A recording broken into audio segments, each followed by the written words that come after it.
Welcome back to the channel, guys. It's me, Darksean, and since I actually enjoyed Absolute Batman, I decided to go and check out the full 4-part storyline of Absolute Power. Now, I'm going to be doing chapter 1 for this video, but before I begin, make sure you subscribe to this channel if you haven't and like our video and share it if you are feeling generous. So the story begins in Metropolis, where a bunch of criminals are on a rooftop trying to make their getaway. But they are abruptly stopped by the greatest superhero of all time. Yes, that's right, I'm talking about the Man of Steel, Superman.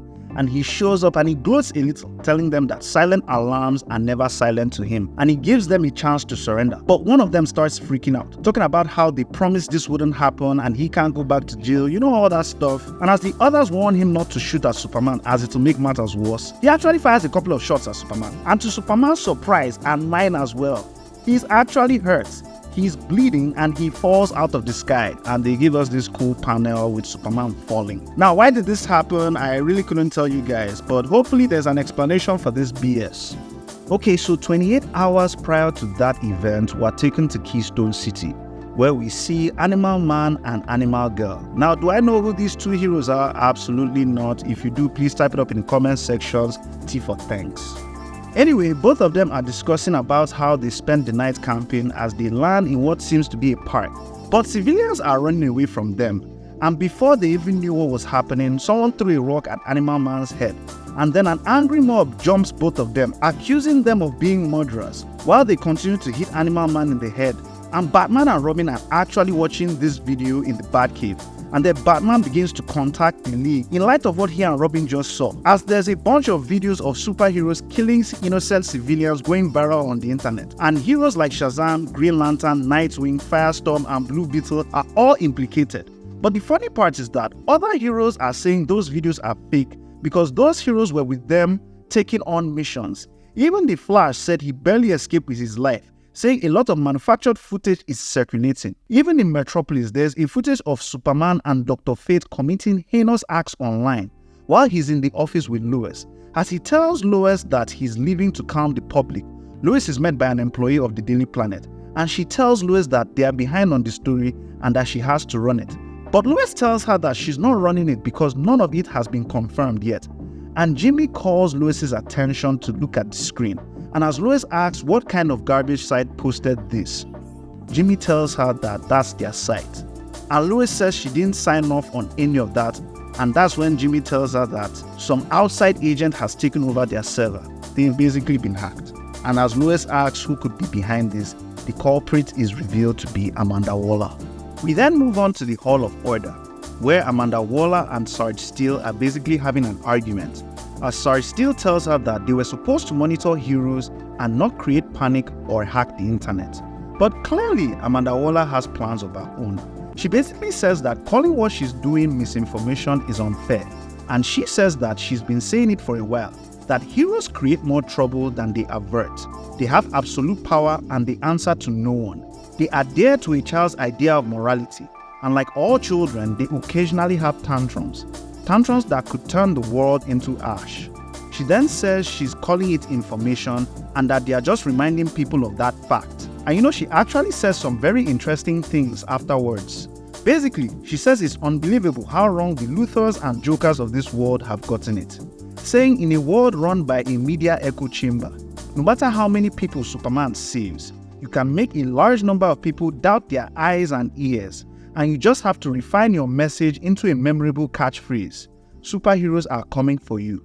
And after all that, she shows Sarge Steele the bride of Brainiac apparently. And she tells him that she's been under her supervision, which is wild. I didn't know Brainiac tried to get a babe and failed. After that, Failsafe, aka the Knight Without Mercy, shows up. Now, for those of you who don't know, Failsafe is an android created by the Batman of Zur-En-Arrh, whatever that is, to neutralize the Cape Crusader in case he ever went rogue. Typical Batman behavior. And surprise, surprise, it ended up in the hands of the enemy. I wonder how many times this has happened, Batman. Anyways, Failsafe begins to engage Sarge Steele in a dialogue about winning a war and the amount of power and data it takes to seize control of the media. And he then asks Sarge Steele if he has concerns. And he basically says that Amanda's war has been brewing for years, and it just erupted. And basically, he says that she sees metahumans as agents of chaos, who are as much a threat to humanity as they are the solution, to which Failsafe replies that Amanda just wants worldwide order. But then Sarge still says that there's a difference between wants and desires, as a want can be achieved, but desires are voids that can never be satisfied. Amanda then calls for Dreamer and tells her to be on standby. She then gives the word to Failsafe to begin phase 2 of their plan. Anyways, it seems that all over the world, heroes are actually trying to solve this problem of the fake videos while battling other threats. And that is when we are taken back to the beginning of the story, where Superman is shot. Superboy and John Kent hear the shots and fly to save Superman. And they are confused as to how Superman is being shot. I mean, he's Superman. As they try to contact Batman and tell him what's happened to Superman, John Kent and Superboy seemingly lose their ability to fly and fall out of the sky. Then a global feed from the Hall of Order begins to play, and it's Amanda Waller, and she declares that she's here to help. And as she gives her speech saying she's found a permanent solution to the metahuman threat, heroes all around the world are being hit with the same attack that hit John Kent and Superboy. And in typical Batman fashion, he realized her play too late and says they played right into her hands. He even admits that she was playing chess and he was playing checkers.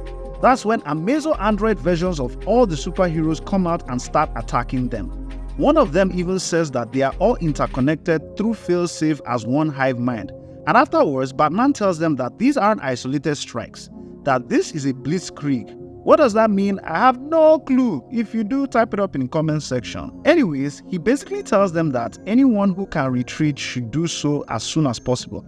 And that is when Green Arrow connects to the frequency they've been using to communicate.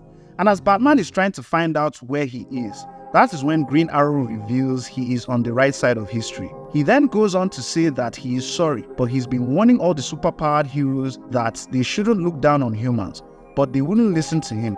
He then says that sure, you're great at capping volcanoes, but fixing societal problems and actually empowering the powerless, effecting change, the heroes get an F.